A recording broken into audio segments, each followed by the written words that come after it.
My favorite part of user experience design is when we get to have a player sit down and play the game and experience it regardless of the barriers they might face. Seeing players just overjoyed at the experience is one of the things that brings absolute joy to my heart.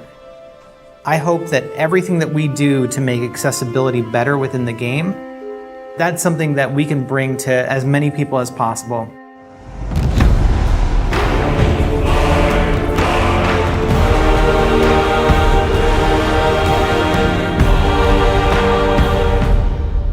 I'm Mila Pavlin, and I'm the lead UX designer on God of War Ragnarok. My name is Sam Chaffel. I'm the Associate UX Accessibility Designer. My name is Zhou Xuanyi. I'm a rendering programmer. Hi, I'm Kate Marlin, Senior Producer of the Gameplay team. My primary job is to make sure that as I'm looking across the game, as features are developed, that designers and programmers and artists up front are asking themselves, am I taking accessibility features into account while I'm designing this? Is there something I can add systemically that will help integrate this feature across the board? My job is to hook up everything and implement the accessibility features on the rendering side so that the designers are able to implement the features into the game. Great! I'll head across for a better look. User experience design allows us to look at accessibility from the user perspective. So we are the ones who are actually going into the game and looking at the different design problems that there are to solve within the game and figuring out ways that players can access that content regardless of anything that they might have a difficulty with because of accessibility concerns. Accessibility at its core is making sure that we allow folks who want to play a game to be able to access the game and all of its features. That allows players to have experiences that they might not otherwise be able to. From swinging your axe as Kratos to traversing the realms and experiencing the story. These features make it possible to do these things. People are no longer limited by their physical capabilities, and they will be able to enjoy the game just like anybody else. There's a saying in the accessibility community, never about us without us, and we really wanted to make sure that everything that we are doing is with the community and not just about them. So we have to reach out to fans and understand what their needs are when it comes to accessibility concerns, and we have to reach out through consultants and playtesters to understand what things may be hindering someone from being able to complete the game. It's always the best to be able to communicate with the user and see what they're happy with and what they want improved. Some of the most inspiring things that I've seen that have made me want to think more about accessibility is seeing the stories that players have and how much it means to them when they're able to sit down with the game for the first time and play more than they ever thought they could. Boy, we must be better. You must never forget that. With the last God of War, we ended the game understanding that there were major problems with the way that we were designing for accessibility. Based on community feedback from the last title, we've incorporated several features into this title to make the experience more accessible. We talked to them about what they needed in order to play going forward, and we started to prioritize things very early in production. I think that was one of the biggest lessons we learned, is that early production, making sure that we have everything in place at the beginning of the development cycle. If you're trying to bake a blueberry muffin, you don't wait until the end to put the blueberries in. You make sure that it's in the batter. And with accessibility, we needed to make sure that we put those blueberries into the batter at the beginning so that they could bake in and we would have accessibility at the end. By having controller remapping, by having assists for things that seem trivial, we allow people to get past those blockers and experience it in a way that it's intended. The features that I am most excited for players to try out are the combat assists. I think that these are just amazingly fun to use. In the last title, we had a feature called Recenter on Attack. Every time you'd hit an enemy, the camera would make sure that enemy was centered. When we're looking at God of War Ragnarok, we've expanded those combat options to allow for recenter on swing, which means that as you swing your axe in combat, you're going to slowly orient towards a different enemy. This is one of my personal favorite features because every time you swing the axe or swing the blades, the camera recenters towards the enemy. This allows players to go into a space, and if you have limited mobility or if you're unable to utilize the look controls, you can still target different enemies even though you're not hitting them.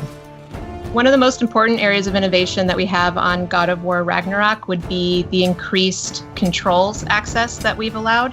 So, for example, players are now more able to remap the controller and choose from a wider range of presets. The feature that I'm most excited for players to try is the Collector's Mode. Collector's Mode highlights collectible objects in the game, such as ravens, so that they're much easier for players to find. I'm excited for players to try various features that we've created, from high contrast mode to traversal assist, auto pickup to navigation assist. Navigation assist was one that I particularly am proud of because we went from not being able to have someone navigate through the game at all to having someone be able to navigate using just a navigation assistance ping. So we looked at games like The Last of Us Part 2 and how they were navigating players through their world with low vision play. And we took our own internal compass system and were able to actually allow players to rotate their camera towards the compass and navigate to their next objective.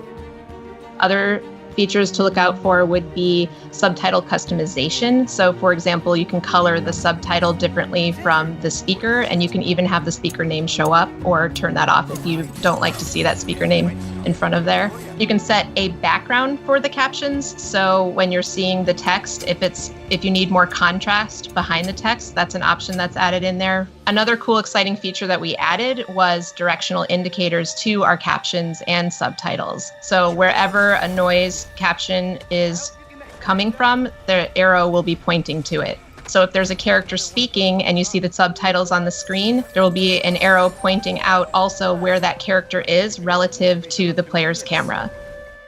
All these features will enable players to experience the game in different ways and adjust the challenge to their needs. Some of the things that I found useful are just settings around kind of reducing the amount of inputs I have to do when I don't feel like it's super necessary for me to control that aspect of the game. This one has helped me by having options like traversal assist, which just kind of makes the character vault over things and climb up things automatically, which reduces the strain on my body so I can just get ready to fight rather than just be spending time like traveling over things. I think a big misconception people have about accessibility features is that they're only applied to certain people. It's not about making a game easy. It's not about adding cheats. Accessibility controls are beneficial for everyone. It's beneficial for people with disabilities to be able to better engage with the game, but also open up those menus and see what they can do for you.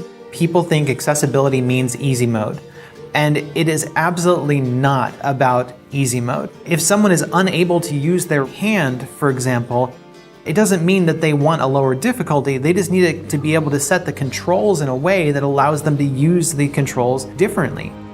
I'm partially deaf, so I can only hear out of my right side. The fact that they had audio panning made me really, really happy because I still can feel vibrations through my left. So I just channeled more of the audio through to my right side, which enabled me to hear everything just kind of better.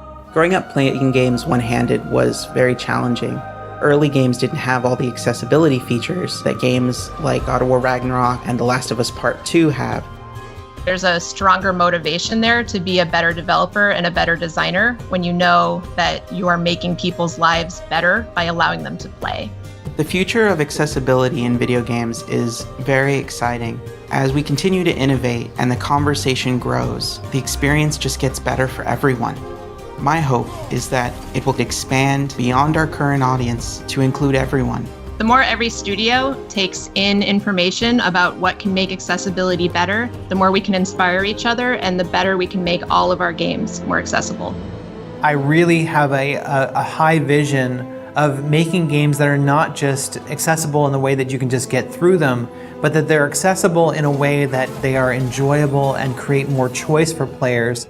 When we look at the way that the industry is turning, we're moving away from this idea of let's just get the player through the game and more into how can we make an accessible game the most enjoyable experience, and how can we integrate these things into our games at a core level so that every player has access to those things. And as we expand that, I think that we're going to see an industry that is not only more accessible but is more enjoyable overall.